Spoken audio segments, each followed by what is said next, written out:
সামাজিক মাধ্যমে ছড়িয়ে পড়া নানান কল রেকর্ড ফাঁসের মাস্টারমাইন্ড সাবেক সেনা কর্মকর্তা এই জিয়াউল আহসান।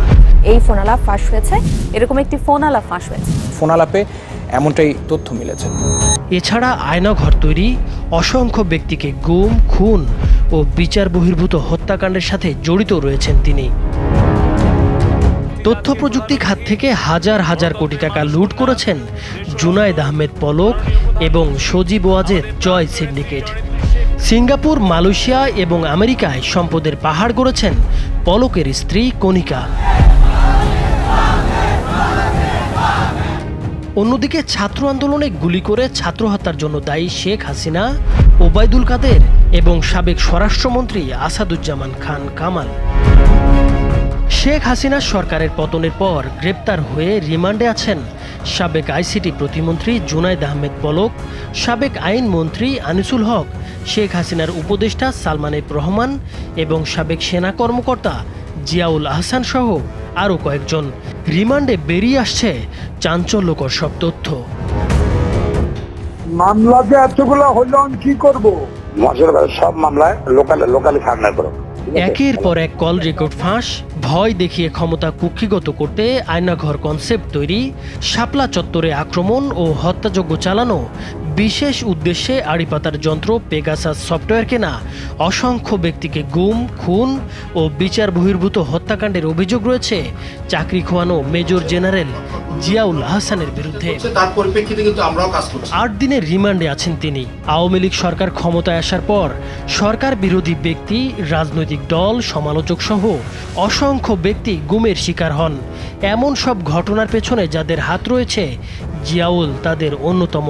এছাড়াও গোপন বন্দিশালা, আয়নাঘর তৈরি করে বিভিন্ন মতাবলম্বীদের তুলে নিয়ে বছরের পর বছর আটকে রাখার অভিযোগও রয়েছে জিয়াউল আহসানের বিরুদ্ধে। 2022 সাল থেকে ন্যাশনাল টেলিকমিউনিকেশন মনিটরিং সেন্টারের মহাপরিচালক হিসেবে দায়িত্ব পালন করেছিলেন তিনি। এ সময় একের পর এক কল রেকর্ড ফাঁস করেছেন। রাজনৈতিক ব্যক্তি থেকে শুরু করে আওয়ামী লীগ সরকারের জন্য হুমকি, এমন সব ব্যক্তির স্পর্শকাতর কল রেকর্ড তার নির্দেশেই সামাজিক যোগাযোগ মাধ্যমে ছড়িয়ে দেওয়া হতো। এনটিএমসিকে আমরা আরও সমৃদ্ধ করব, আরও শক্তিশালী করব। জিয়া স্বীকার করেছেন তার কাছে সব ধরনের নির্দেশ আসত শেখ হাসিনার নিরাপত্তা বিষয়ক উপদেষ্টা ও ঘনিষ্ঠ আত্মীয় মেজর জেনারেল তারিক আহমেদ সিদ্দিকের কাছ থেকে।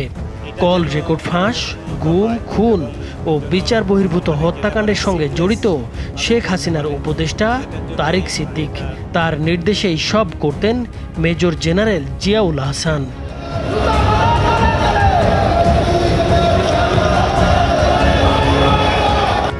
মুখ খুলতে শুরু করেছেন সাবেক আইসিটি প্রতিমন্ত্রী জুনায়েদ আহমেদ পলকও।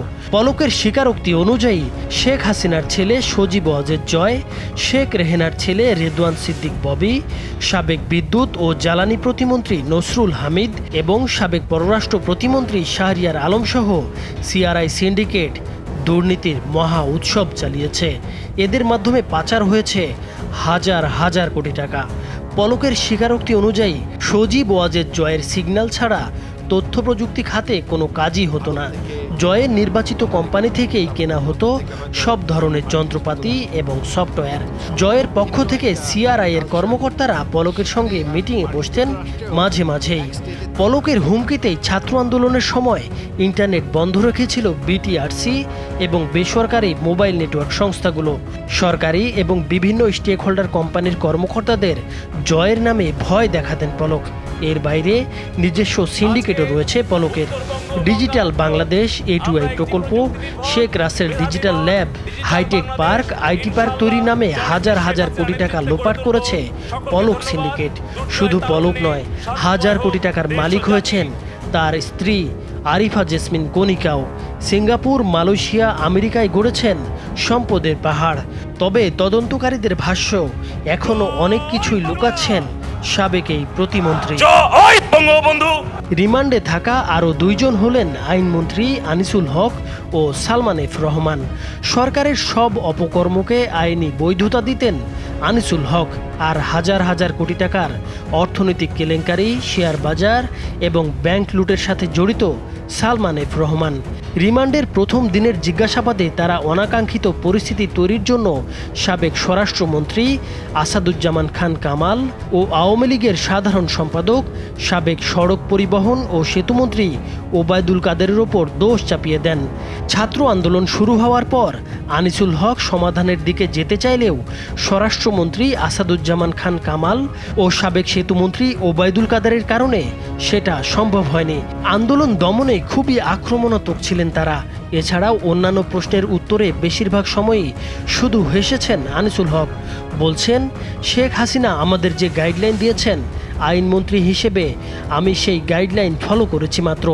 হত্যা মামলায় কেন তাকে রিমান্ডে আনা হয়েছে সেই প্রশ্নও তুলেছেন তিনি। যারা সরাসরি হত্যাকাণ্ডে অংশ নিয়েছিল তাদের ধরার পরামর্শ দেন আনিসুল হক। অন্যদিকে এখনও মানসিক ট্রমার মধ্যে আছেন সালমান এফ রহমান। তিনি বিশ্বাসই করতে পারছেন না যে এত তাড়াতাড়ি আওয়ামী লীগ সরকারের পতন হয়েছে।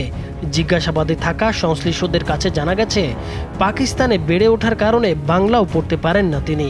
তবে তিনিও সাবেক প্রধানমন্ত্রী শেখ হাসিনার নির্দেশে দেশে অরাজকতা ও রাজনৈতিক সহিংসতার দায় স্বীকার করেছেন। রাজধানীর মিন্টো রোডে ঢাকা মহানগর গোয়েন্দা পুলিশ কার্যালয়ে 10 দিনের রিমান্ডে রয়েছেন তারা। মূলত দুটি টিমের মাধ্যমে জিজ্ঞাসাবাদ করা হচ্ছে। একটি টিমে আছেন নিউ মার্কেট থানার ওসির নেতৃত্বে মামলার তদন্ত কর্মকর্তা সহ জুনিয়র পুলিশ কর্মকর্তা, তারা থানা পুলিশের সদস্য।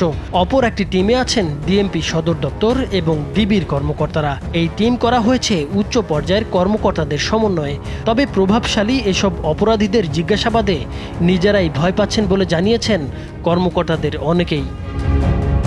এরই মধ্যে তদন্ত এবং জিজ্ঞাসাবাদের এসব বিষয় নিয়ে বিস্তারিত প্রতিবেদন উঠে এসেছে দেশের নানান গণমাধ্যমে।